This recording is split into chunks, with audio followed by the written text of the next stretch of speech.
Are you stressed and filled with anxiety like I am? Maybe in a bit of pain from that car accident you had a few years ago? Well, the sponsor of today's episode, Hempville CBD, has us covered. They have the highest quality products created by chemists and doctors. Hempville carries everything from CBD to THC dispensary grade without those despicable dispensary prices. Order your Delta 8, 9 edibles and vapes along with the THCA flower and get free shipping when you spend $50 or more at hempvillecbd.com. Check out the link in the description for more details.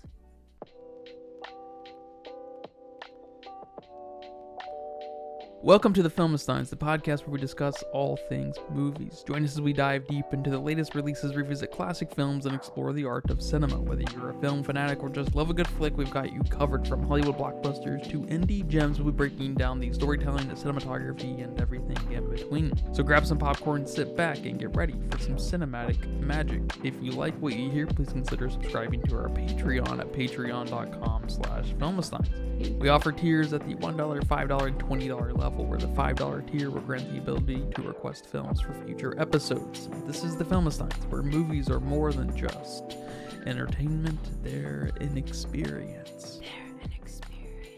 All around you. And welcome back to another episode of the Filmistines. Thank you for tuning in. I am joined today by my great peeling friend, Lucy. Hello, everyone. You can join us every Monday, Wednesday, and Friday for brand new episodes of The Filmistines. Some recent episodes include, though, The Exorcist Believer, When Evil Lurks, The Passion of the Christ, What's a Christ? Find out in our episode. The Sound of Freedom, or I guess it's just Sound of Freedom, isn't it? It's not The Sound. Yeah. I say that just off the cuff. They're missing it.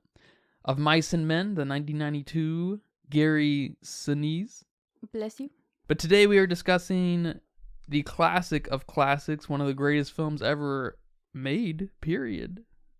The 1993 Lasse Hallström's What's Eating Gilbert Grape.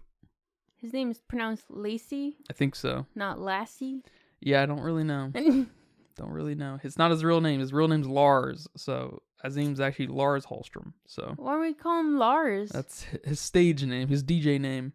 All right. I'm excited to talk to you about this film because it's got two of our favorites, right?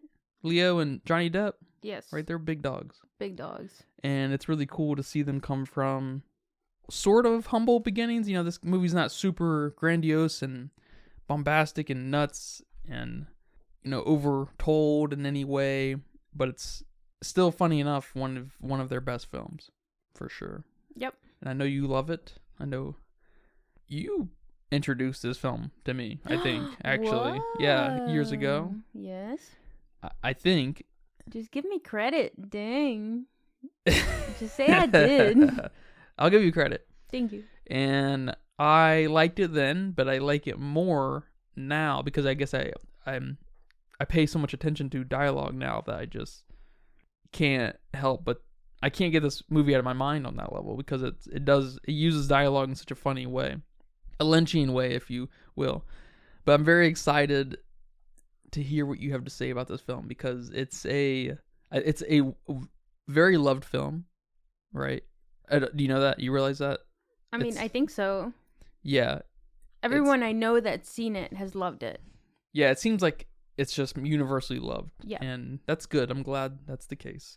It didn't make any money, but, you know. Oh, man. Maybe on the back end, home releases and stuff, it made a good bit of money, but Okay. box office wise, it did pretty bad. We'll talk about that later. But when I think of movies that you like, or even when I just think about this specific movie, I always think of you because, you know, that and Swan Princess and maybe some others. Cats. Garfield? No, not No? Garfield. Cats? Definitely Cats. I think of La La Land because you are so vocal about your hatred towards it. But so I'm very interested though what you have to say about this movie. What are some of your gut thoughts? Well, let me start off saying that I've seen this movie about 4 to 5 times. That's not very much for you. That's true. I usually tend to watch a movie until I can quote it. So I thought that was a lot, but yeah, you saying that now makes me realize it's not that much for me. You're right. But the first time I watched it was in high school, and we had just covered Of Mice and Men, and this was shown to us by my, all-time favorite teacher ever in, high school or grade school and college or whatever, Miss Stanley, which, she passed away last year, in 2022, so that sucks. But after we covered Of Mice and Men, the book, we watched this film just to get some parallels there. And I remember really liking the film, and I'm in agreement with you. Every time I see it, I just love it even more. And now that, I have my new film Shinigami eyes, oh my god, this film is fucking amazing. It's even better than you thought. Yes. It's funny when you love a film and you're not even sure exactly why. And then, time passed, you see it a dozen times over your life or whatever. And then, at some point you can finally kind of identify exactly why. But that first time you're like, I love that movie. It spoke to me, but you don't, you may not think about it ever again. Or you may not think about it until you watch it again. Mm-hmm. And after doing this, it becomes very clear why this movie is as good as it gets. Yeah. It's maybe a perfectly made movie. Yeah. This movie has a lot going for it. Not only do I love the story and just the kind of emotion behind it, the performances were great. You have not only great performances, you have particularly outstanding performances and just a great job with some of these characters. I mean, the set designs were great. Everything about this small town was great. The cinematography did the film justice by setting the mood. But nothing gets past the plot, the story of what Lasse, whatever, is trying to tell us. What's he trying to tell us? There's a lot of themes here. Do you think there's an ultimate kind of punchline, though? No. I do. You think so? I think there is. I think it's quick and brief, like a lot of things in this movie, but I think that's just part and intention in the movie of every just what life is. So you think there's a big overall... Yeah, to be a little more present and to kind of, take day by day by the balls every day. Okay. Not trying to reinvent the wheel or anything, but just, appreciate, love, be more present. Because I guess in the very beginning, they're waiting for the RV trailer things, right? To come by with Arnie and Gilbert, right? Mm-hmm. And in the beginning, I feel like Gilbert's there for Arnie just because he's caretaker mode. He's been in caretaker mode for God knows how long, right? Since their dad died. Yeah. Since their dad killed himself. Probably before, even, in this small town, not lots to look forward to and everything. That's true, because his dad wasn't very present. And I love that there's this echo in the back of the movie where I feel like Gilbert's looking forward to the RVs with Arnie. Not, of course, because of Becky, but it brings a little more compassion and passion to his character. Yeah, that's what I was going to say if I had to pick an overall theme here. Compassion. With Arnie being disabled, with his mom being overweight, with him just dreading life, with his mistress and her husband, and just having a little bit more compassion towards each other. But I like what you're saying, because even in the movie poster on the wiki page, it says life is a terrible thing to sleep through. Mm-hmm. So yeah, okay. And Becky basically tells him to wake up. Kind of reminds me of Spike Lee's Do the Right Thing in that way, where for different reasons, I guess that's a little bit of a social commentary more so than this. This is a much more of an existential film of just not being so caught up in the kind of the programming of what makes us human, but kind of remembering that you're here. You're a being. You think, therefore you are. And I also like the very beginning where he's talking about how bored the town is, and how there's just nothing eventful that goes on, and it's just a town where he lives, where all these people live, to kind of support the very beginning of not really having compassion even for the the neighbors of where he exists. That describing Endora was like dancing to no music. Yeah. And our late Gilbert into the movie, Gilbert wouldn't be saying that. Mm-hmm. Yeah. One other thing I really like about this film is I believe it's almost a Lynchian take on a movie that's like the Florida Project. You remember that movie? Oh, that was the worst movie ever. It's charged with this extreme innocence and slice of life kind of storytelling. But in Gilbert Grape, we have these very particular characters. You know, they're very odd in a really specific way, and they make you feel a little uneasy. Not quite in the same way Twin Peaks character might, but this is almost feels like real life, but it's just a little strange. You know what I'm saying? Yeah. And I think that's very cool. I think that's so cool. And then I love the happenings that go on in Gilbert's life happen all in between little bookends of death being brought up over and over and over again. And it's very like an innocent Lynchian thing I'm getting here. And it's very cool. It's very cool. You see what I'm saying? Yeah. Yeah, I make a joke that every good movie is not a Lynchian movie, even though you say it is. But no, I definitely get that here. And there's definitely some very unsettling scenes in this movie that I can see being Lynchian.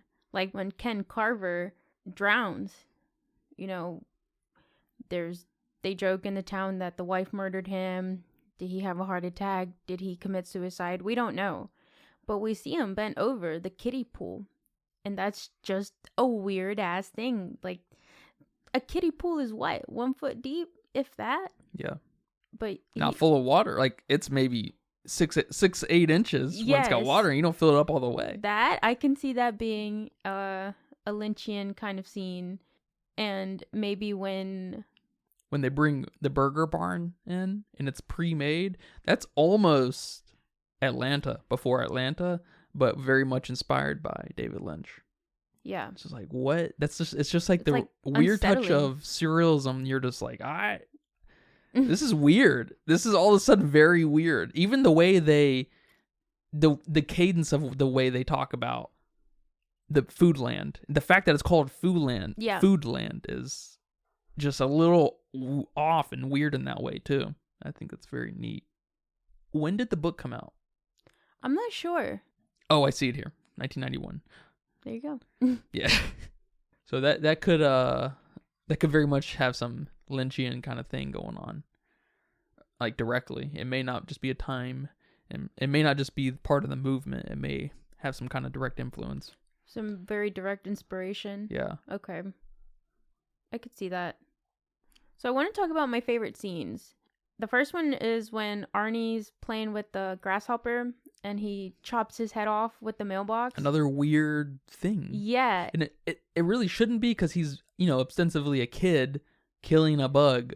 But the way he does it, next to what everything else is to come, you're just like, you never recovered from that quite right. Yeah. And then the next scene is him just losing his mind.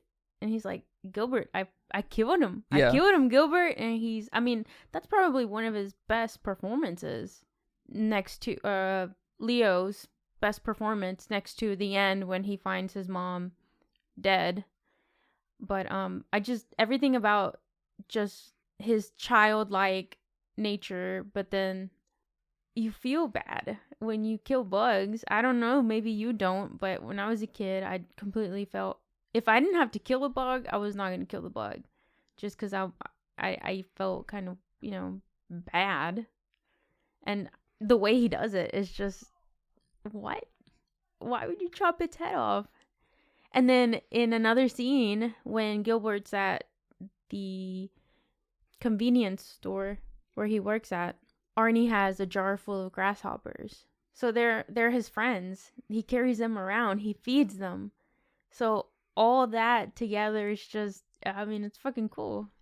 Yeah, it helps sell the character, and it feeds into that Lynchian thing that just, and not everything is as it seems. But it is, though. It's just this really weird balance in this movie that's very unique to this. I've never seen anything quite like it. Because, I don't know. How would you describe it? I kind of want to describe it innocent Lynchianism. It's like a slice of life kind of film, very coming of age oriented. But this doesn't happen in your life. Yeah, but this doesn't quite happen like Yes. this. Yes. Yeah. Yeah, that's a good way, maybe. Because it's not. Because everything that happens is very simple. Yeah, and it's not macabre enough to be straight up Lynchian, but it's right there. It's kissing it, and it's a really cool space to be in. I really, really like it. I couldn't find anyone else say something like this online either. Oh, I was really? looking. Okay. Yeah, I couldn't either, besides how good of a film it was, but then they proceed to tell you a synopsis of the movie. Yeah, it's like that's not, you're not telling me why you like it, you're telling me the plot. Yeah, those are your basic ass editors, just trying to get little fucking articles out so they can it's like I like this movie because Johnny Depp plays this character and Leo plays this character. It's like, oh, okay. And then they I guess they'll talk. It's pretty common, I guess, for you to see, like, they'll talk about the performances of the actors and be like how they're some of the best in their entire filmography and everything. And it's like, okay, well, that's, I guess, a start. but yeah, what's another favorite scene of yours? Oh my gosh. And this next scene just absolutely, it kills me. It just kills everything. I cannot watch this movie when I am not in a good mindset, because this scene right here will completely destroy me. And it's when Gilbert leaves Arnie in the bathtub. Like right when he leaves or when he gets back? When he gets back. When he leaves him in there. He goes and does his thing with Becky, comes home and goes to sleep, and wakes up in the morning. He's going to go brush his teeth, and he hears water splash. It's amazingly done. It is. It might be my favorite scene or favorite kind of setup to that bit. It's crazy. And that's just another thing that it makes you feel uncomfortable in such a way that's just so hard to pinpoint. Yeah, like me bringing it up right now, I'm like, oh man, I'm gonna try not to cry on here because it tears me up. And then he traumatizes him. He doesn't want to ever take a bath again. It's a great scene. It's a great scene. Yeah. Who puts that in a movie? Who does that? It's awesome setup because he goes and has such a great time. He's finally opening up. This is for Gilbert. He's taking some time to himself. Finally, after how God knows how long. And he's having, like, this is such a good moment for Gilbert. It doesn't completely come crashing down, but it definitely... Yeah, I mean, it doesn't completely come crashing down in the sense of, Arnie didn't die, but Gilbert leaves, right? This is when he leaves? Yeah, he kind of has a resignation of, I can't do this anymore. He does kind of... Or is that after he... Yeah, I mean, he's done. Gilbert never leaves. Gilbert's always there. Gilbert's reliable. He's the man of the house.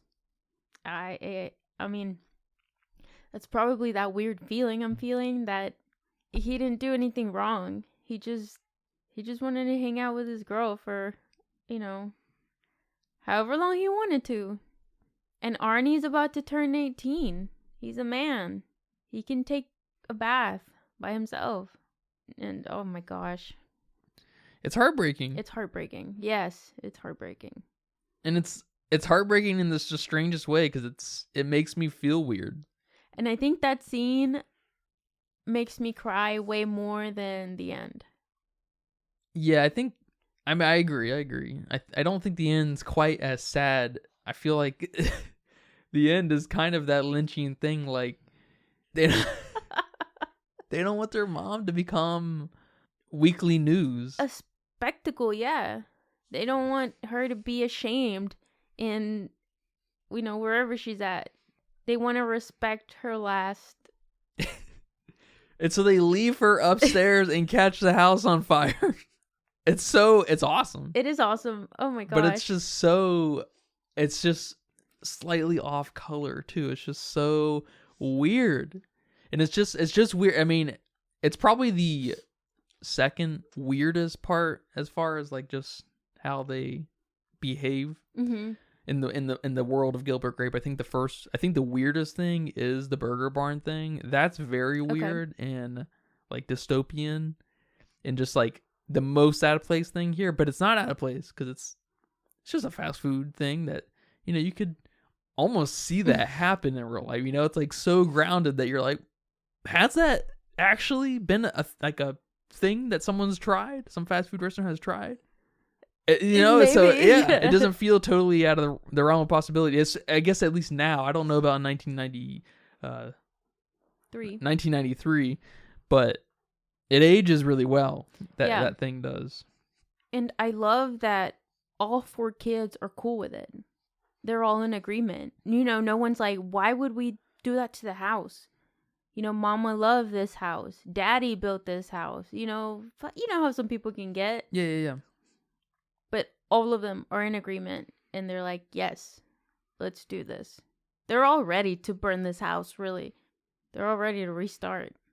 Yeah, I guess there's a little bit of a, not really so much a little bit, but an element of letting go here too. That they ceremonially kind of go all out with.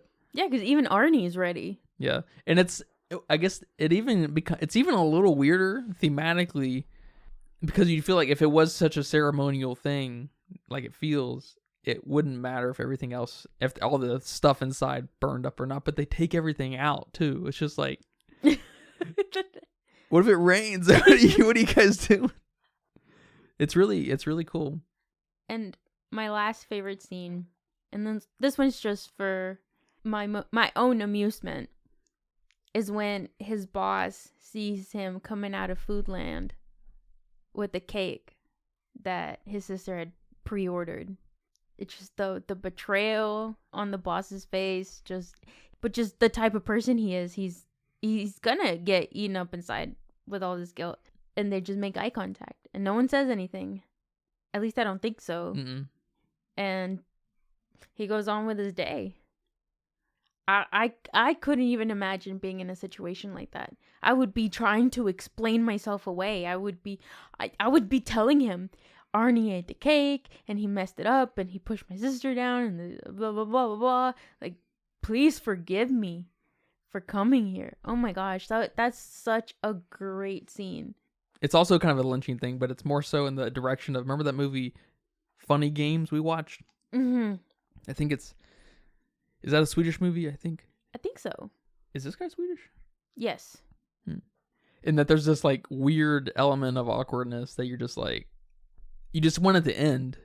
And the big one from that camp is obviously Gilbert and Miss Carver's husband and Gilbert's relationship. Oh my gosh, that was funny too. Because that balances it never comes straight to a head, beautifully so. But it almost feels like it will in Gilbert's favor. And so I'm just like, but it's just so awkward and excellently executed. Oh my gosh, I completely forgot about that. Yes. And I mean, he gives him a ride back to his wife's house after he, confronts him. Yeah. That's awesome. Yeah, I guess. And then he fucking dies. And then he dies.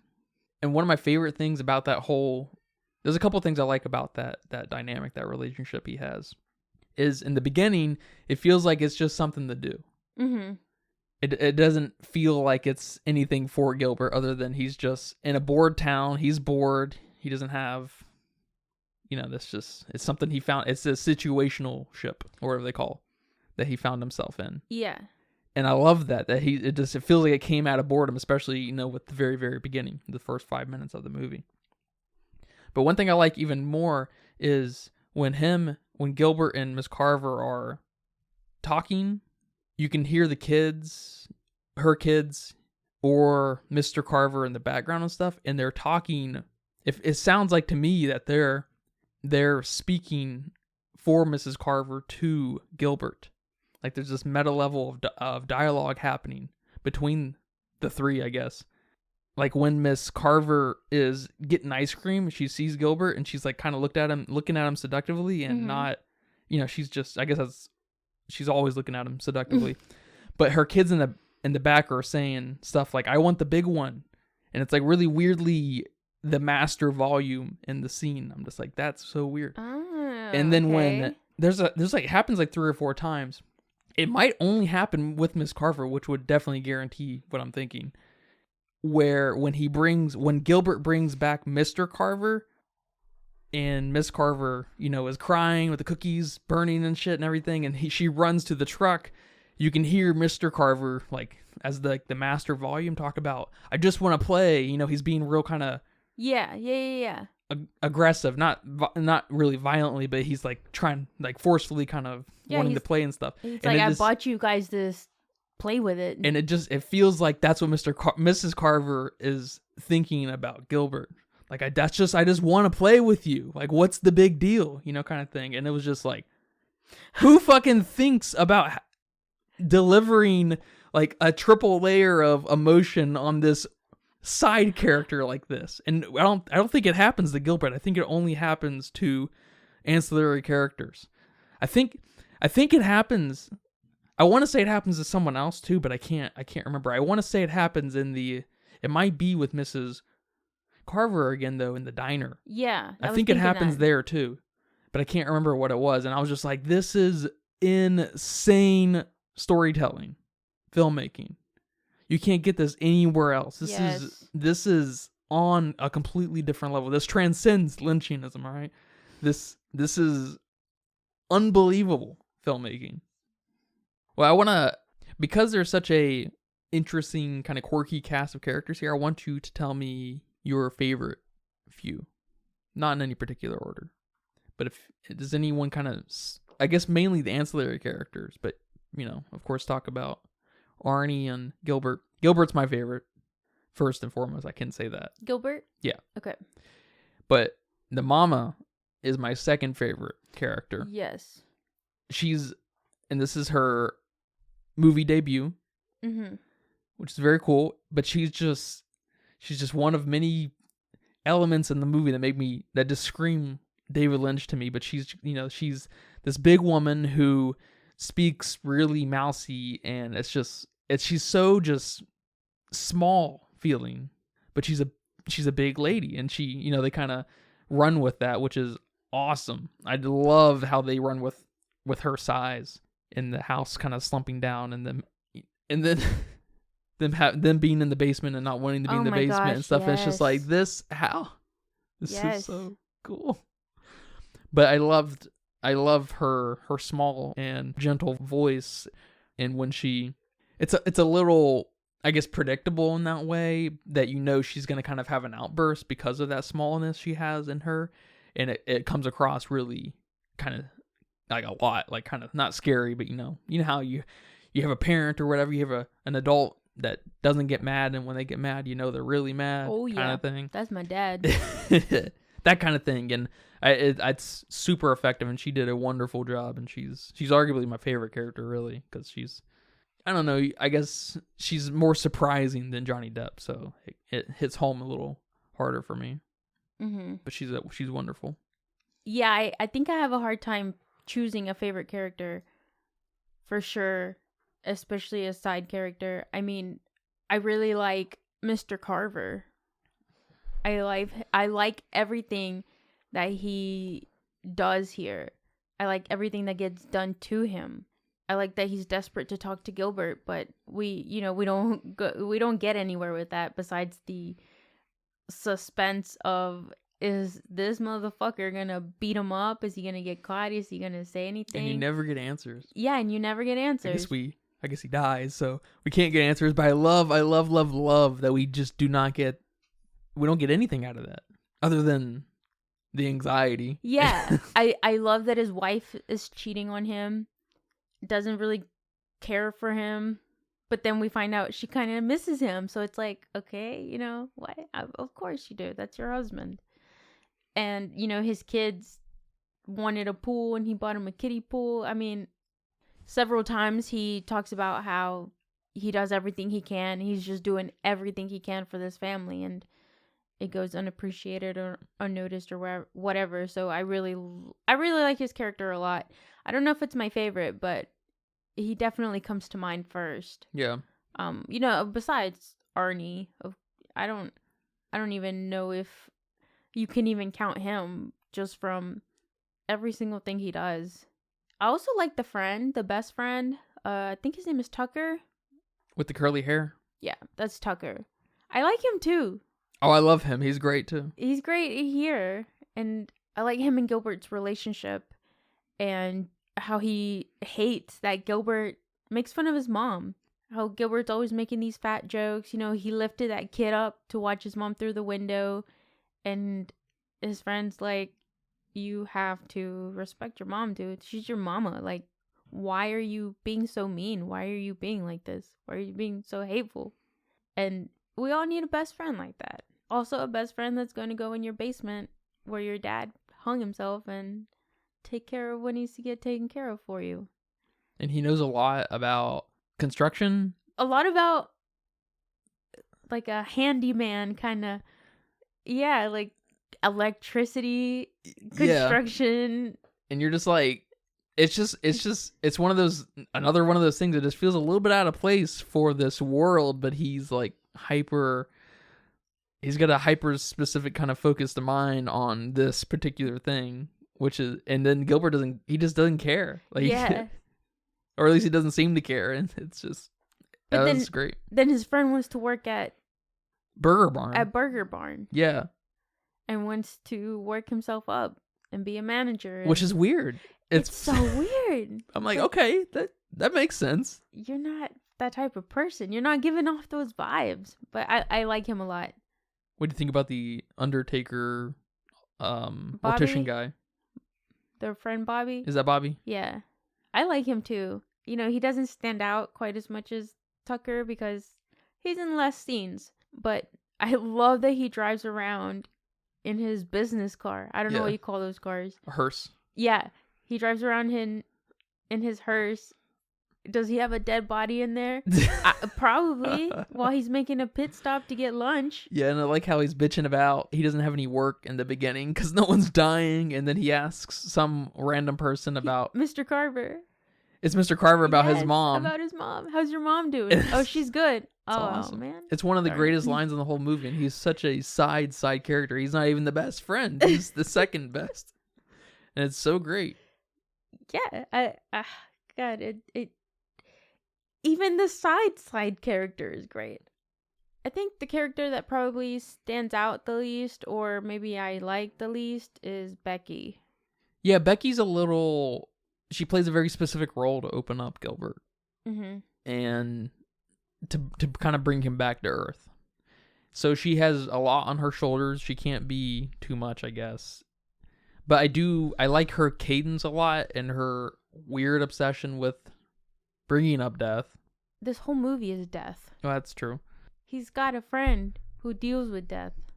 Oh, yeah, that's true. I think she's the one that probably brings it up the most in the sense of it's okay to die. Yeah. But she's got the very Lynchian thing about her. I should say really specifically, the very Twin Peaks thing about her is the way she talks.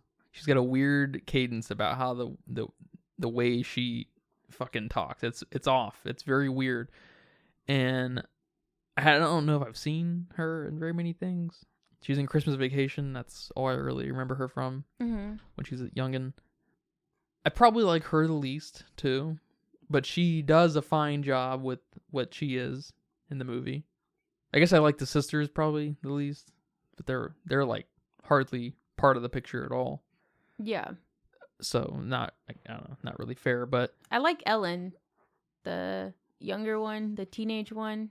I think she's hilarious with all the attitude she gives and the few lines she has and how she's just so embarrassed of her family and she's over it. Yeah. And she's obsessed with the way she looks. I like her. But then we get even less of the other sister. One thing I like about Arnie is when he's getting into stuff like getting on the water tower, it seems to be a real event in the town. This town is so boring that when this kid is climbing a water tower, everyone in the area just watches to see what's gonna happen. Which, I mean, I guess I would too, but it's just, I guess it seems like there's such a focus on it because there's nothing else going on. Mm-hmm. They just gather around to watch the freak show. Yeah. And that even happens when the mom goes to the jail to get Arnie out of jail. Yeah. They all gather so quickly, too. How do they do that? Small town. Yeah, how'd they all hear about it so quick? They don't have cell phones. Not like today, at least. Yeah, and to follow up a bit on that, the scene where Gilbert basically asks Becky to hang out, and she's like, well, what do you do here? He's like, nothing. She's like, there's got to be one thing you guys do around here. What is it? And he takes her to go get ice cream. And everyone is there. Like, that's where his sister works. That's where the best friends were eating ice cream. That's where Miss Carver was. It was so funny. True. That was good. That was a good little bit. Yeah. It all builds into why I think that's the ultimate theme point of the movie. Because I did see people saying that the movie's kind of pointless. Oh no. You could even argue that this could be about family responsibilities and take it from the point of view of Gilbert's family. Gilbert's the dad. Amy is the mom. They somehow have to all scrape in and provide and take care of Arnie. If nothing, take it from that. But I don't, this movie is anything but pointless. Yeah, movies don't need to land anywhere specifically. We just need a little character development. That's kind of the core of storytelling anyways, I think. Mm-hmm. There's just so much character here. Yeah. That is taking people by surprise. Yeah, maybe. We have Gilbert. We know his thoughts. We know where he works. We know everything about him. We know Arnie. We know his issues. We know what happened to their dad. I mean, we know a lot about them. We know their personalities. And that's very rare when a director gives you that much in one film. So maybe that's what they're noticing here. This is like my life. Yeah, because you're developed. It's pointless. And is it such a terrible thing for a movie to be pointless? Can't it just be an experience? I'm all down for movies being an experience. That's why I like action movies. Oh, yeah, that's their action movies are often pointless. I am there for the experience. Do people like action movies? They keep making them. All right, then. Top Gun? Is that pointless? No, that's not an action movie either. That's a character drama. Okay. Well, what's Fast and Furious? There you go. Yeah, it's like one of the highest grossing franchises of all time. There you go. Nothing wrong with being entertained. Yeah. By film. Yeah, that's definitely a way to look at it. But just know what you're watching. Mm-hmm. Have your expectations where they should be. Yeah, I guess if you want to watch a pointless film, watch the Florida Project. Yes, there you go. It's completely pointless. It's just a slice of life. A slice of Orlando life. The movie's also got a scene of a house burning down. So? What's the point? What's the point? It's pointless. Why are we still here? How do you feel about the title? Yeah, it's a weird title. It's from the book. So I wonder if the book goes into some kind of further explanation regarding the title, but it should be applicable here. And there's no question mark. So they're not asking us, or they're not asking in general, what's eating Gilbert Grape. They're saying, I'm going to tell you what's eating Gilbert Grape. Yeah, it almost feels like it's what's up? What's eating Gilbert Grape? Like, what's up, Gilbert Grape? Yeah, but that's like maybe a different way to say it in some neck of the woods. That's what it feels like to me. Like, what you been up to? That's how I've always read it. What's eating Gilbert Grape? I don't know. I've always read it that way. And then we get that answer. It is answered to me, That's good. I like that. That plays into the slice of, what do you call it? Slice of life? Yeah. Yeah. I like that. See, I just took it from the angle of his mom's, fat, and his last name is Grape. So the word eating is there. Yeah, I guess. And I'm trying to put something together there, but some kind of pun, something along those lines. His mom's not a focus enough, I guess, for the that. shame is. The shame is sort of. It's kind of ancillary, tangential, but I mean, this dude's got to deal with a disabled brother and a mom that's the talk of the town. Yeah. But he has to do it. He doesn't have time to worry about the shame. But the funny thing about that is, until he meets Becky, he feeds into it. He lets the kids see, but he at the same time he doesn't want his mom to feel ashamed. He doesn't want his mom to feel like she's a burden, to be embarrassed and stuff. He doesn't. It's almost like he's really not that embarrassed by her, at least until he meets Becky. He's not embarrassed, or he is embarrassed, and then he meets Becky, and then he's not embarrassed. He isn't embarrassed. Then meets Becky. Now he's embarrassed. Now he's a little more compassionate about the situation for her sake, Okay. I don't know if that's what's eaten. If like what's eating at Gilbert Grape, maybe? Like what's bothering him? Maybe. That's a phrase, yeah. People also say we're eating good when good things are happening. That's true. Just in general, when the good things are happening. So there's something to it, obviously, yeah, for sure. Maybe it's all that combined. Good job. Yeah. Whoever wrote this book, screenplay, all of it. What do you think about that scene where Gilbert beats the shit out of Arnie for a brief second? When he's trying to get him to take a bath and he won't, and then he gets frustrated. And that's right before he leaves, right? Yes. I think he runs out right after he does that. Yes, that's where he leaves. I like that scene. I like that Gilbert's finally showing us some emotion. He's finally alive, but I hate that it's taken out on Arnie because you don't hit Arnie. I know, it's a really great, complicated, conflicting kind of situation because, yeah, you're happy for Gilbert finally being brought down to earth because I think just right before Becky said something like, I once knew a guy who was dead on the inside. Yeah. Basically. And, it's right on the nose, but it makes the message very clear, uninterpretable, that all right, Gilbert's here. He's a functioning human being now. He's got an emotional state. But that's matched with him finally collapsing or finally kind of bursting with emotion and taking it out on Arnie. And so, we love Arnie. What? But we love Gilbert. Now it's all of a sudden very complicated. Yes. Oh my God. That's what I'm feeling. Complicated. Yeah. I don't know how to feel. Because I can't hate Gilbert. Because good for him. Yeah. Finally. Yes. But damn, my boy Arnie. You don't touch Arnie. Arnie. He even says that to multiple times, right? Yes. And he lays it. He lays it on him. He lays it on him. And then he goes and tells us no, and then he leaves. He runs away. Arnie leaves. Arnie runs away. Because where else is he going to go? Gilbert's his man. Gilbert's his best friend. Yeah. I did like that he goes to Becky, and Becky gets him to finally take a bath. He's comfortable enough around her to be able to do that. And then on top of that, I love that when they finally get reunited after that scene, Arnie tries to beat the shit out of him. Yeah, that's cute. Yes.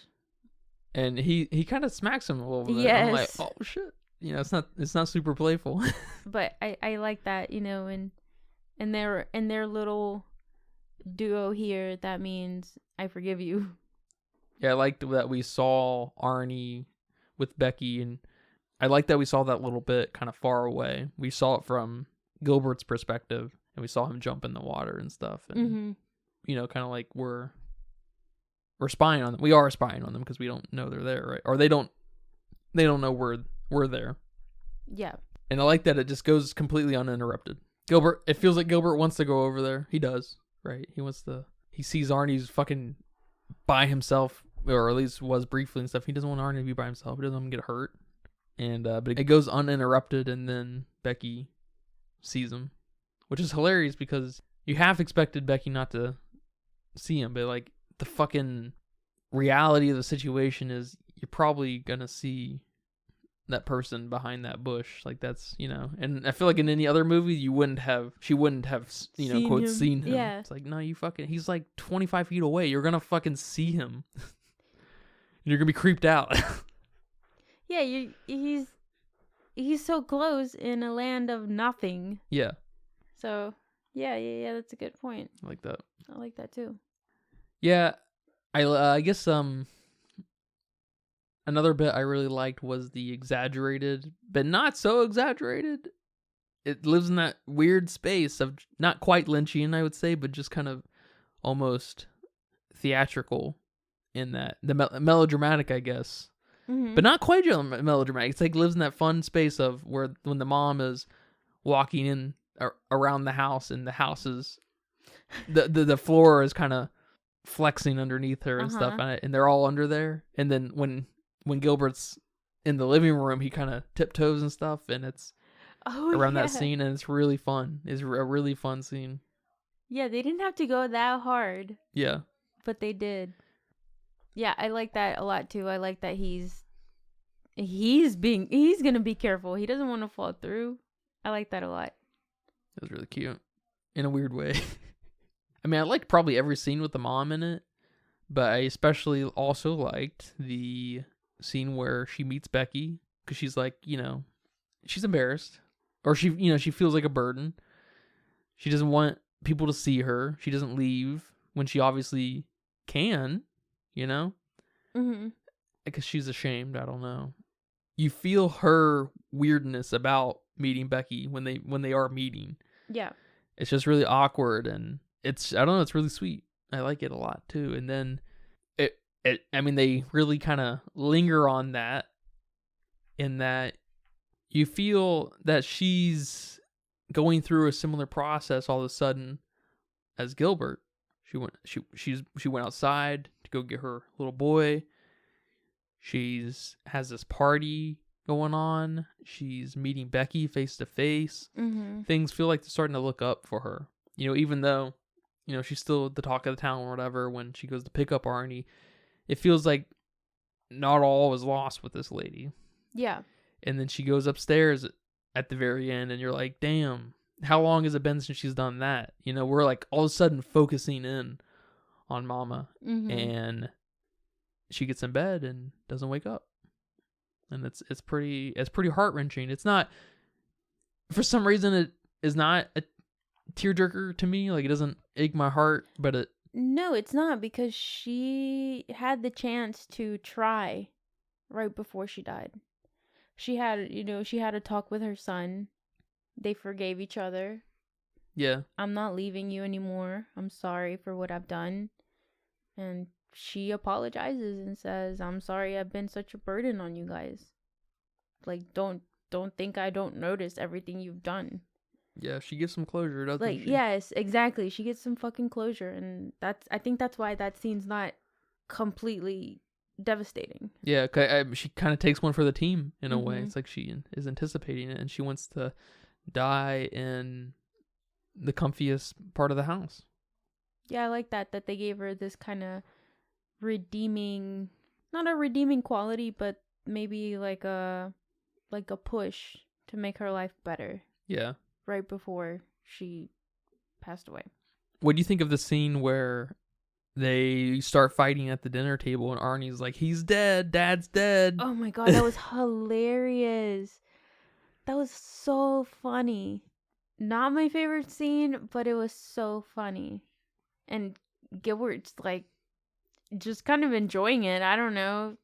It's so chaotic. It's a complicated, kind of conflicted thing of emotions there, because it's really getting to the mom and the sisters, and then Arnie doesn't really understand on the right level, and Gilbert is smiling. Yeah.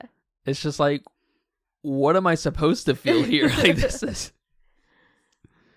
See, there's a weird, innocent kind of, macabre thing happening there that is just right. It's such a good flavor of movie. I've never, there's nothing else like this. There really isn't. Yeah, but I mean, it's still what happens. It feels natural. Yeah. especially in this family or in this town. Yeah, because when you're at the dinner table, your mom could be fighting with your dad, and you just think that's so funny because it's just a funny situation to, be in. Or your brother says something stupid, and your mom's getting on to him. And, I mean, it's just so chaotic. I like it. Which, that leads to them finding out that the house is bending. I was reading that Leo prepped a lot for the audition, first of all, before doing this movie. I was reading that they were considering getting an actual mentally challenged person to play the role of Arnie, but that Leo's performance just blew everything out of the water and they went with him.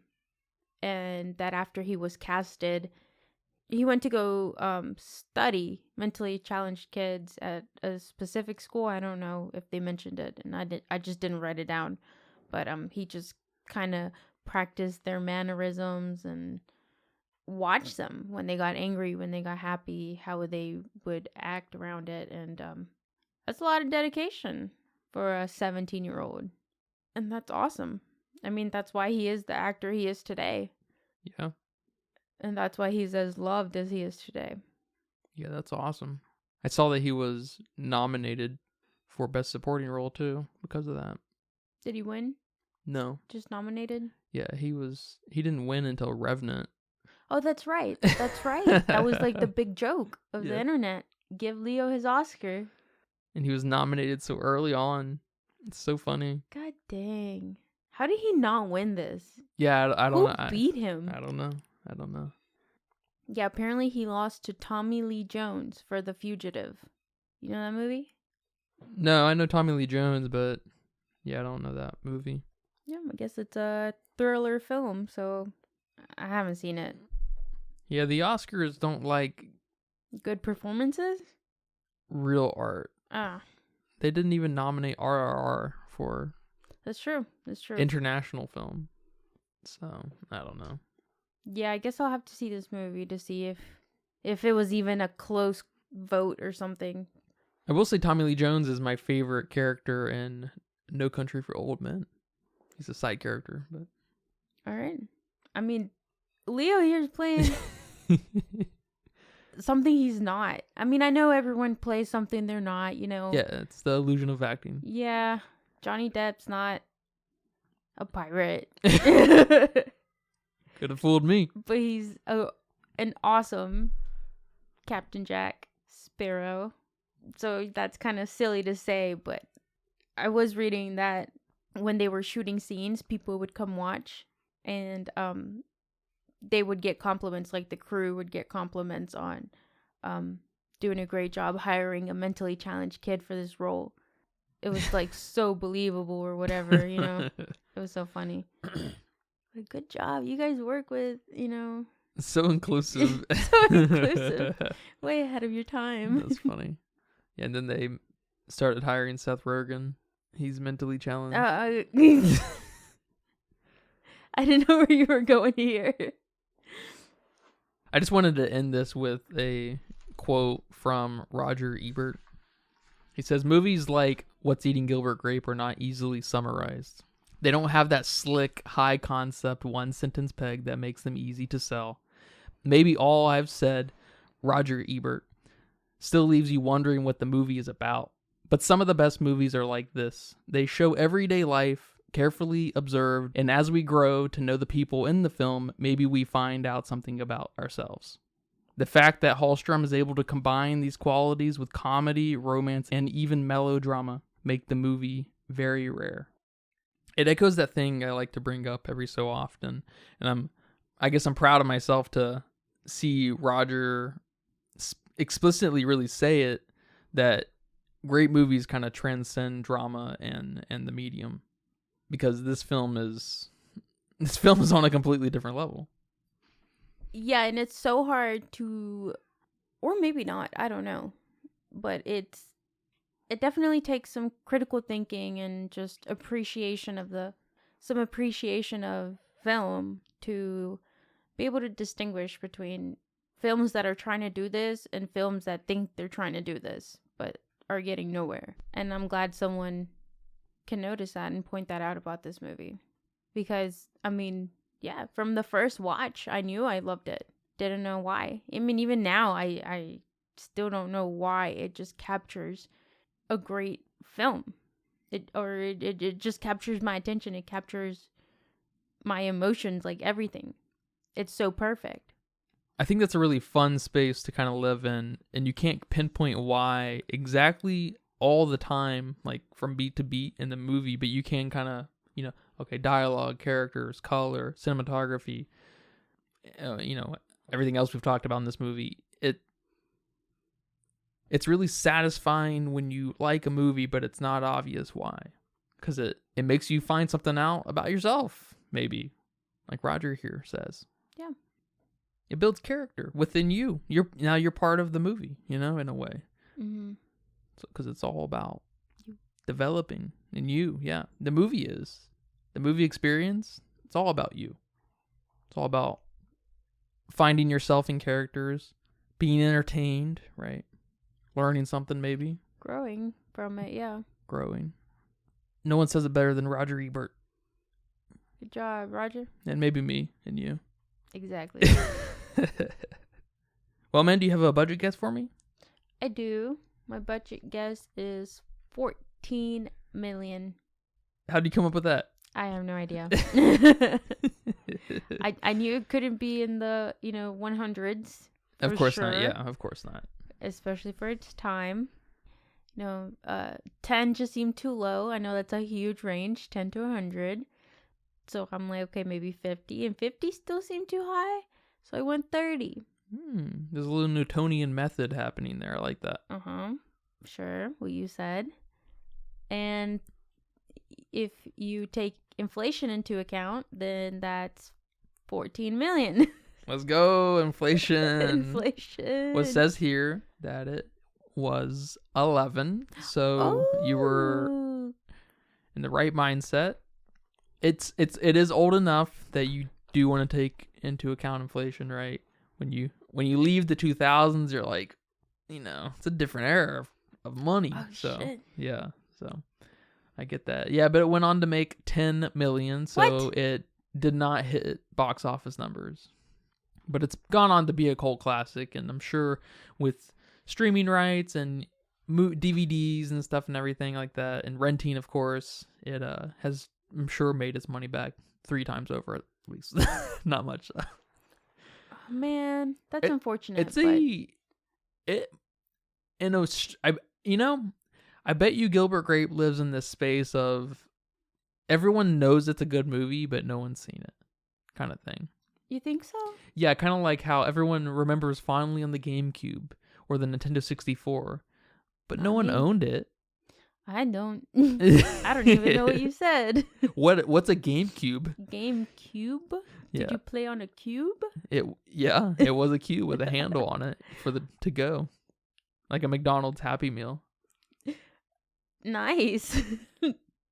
But hopefully our director here can have some of that satisfaction that he knows he created this. Yeah. Hopefully he's not egotistic and represents, or money is a representation of his success. Hopefully he doesn't think that way, because this film is phenomenal. Well, he's not American, right? Yes. So he's probably very appreciative. All right. He's good. He appreciates the arts and working with these real life people and learning from them and learning from the experience. I'm sure he does. He's not American, so bets are safe with that. Yeah, and apparently he made some movies that I like too. Maybe some kind of guilty pleasure movies. I don't know. We should Hachi. I have to check that one out. Hachi, oh man, I'm gonna cry. I'm gonna cry my little eyes out. Loved by the internet, so and I might have to check that one out. I think when Hachi came to Netflix, me and this girl in high school watched it around the same time, because it was just added or something. Yeah. And I think others too around that time watched it just coincidentally. and we were just talking about how sad it was. So it's a movie that really sticks out in my mind around the time I watched it. And I don't know if I've seen it since. I just know I cried a lot. He also did Dear John and Safe Haven, which are those Nicholas Spark books? Or are they just Nicholas Spark adjacent movies? I don't know, but those are definitely guilty rom-com pleasures. Or I guess they're not. Are they rom-com? Yeah. They're like the sad rom-coms. Okay. Yeah. I don't know what those are called. They're just... Let's see what Wiki calls them. Romantic war drama. That's for Dear John. And Safe Haven is a romantic drama fantasy thriller. Whoa. That's okay. So just romantic dramas. Looking at his filmography, it looks like Gilbert Grape is a little bit out of place. I don't know, but I've seen Dear John, I think, but nothing else of his. And it's just, I don't know. By name alone, it seems like... Maybe because there's not a dog in it. Yeah, there's no dog. Well, man, thank you for watching this movie with me. And I guess thank you for exposing me to this movie. You're very welcome. Yeah, thank you for this talk. It's a good talk. Do you have fun? I had fun. Remember, you can catch us every Monday, Wednesday, and Friday for brand new episodes of the Filmistines on Patreon at patreon.com/Filmistines. Come by, give us $1, leave nice reviews on Google Podcasts, Apple Podcasts, our newly launched YouTube. Ooh. Nice reviews, comments, grocery lists, anything you want to post will be acceptable. If you want anything read on the episode, go over to our Patreon and just post something. I think you can do it freely. So just, come over there and post something freely. That's fine. If not, give us $1. Yeah. But until next time, take care. Bye-bye. Bye-bye.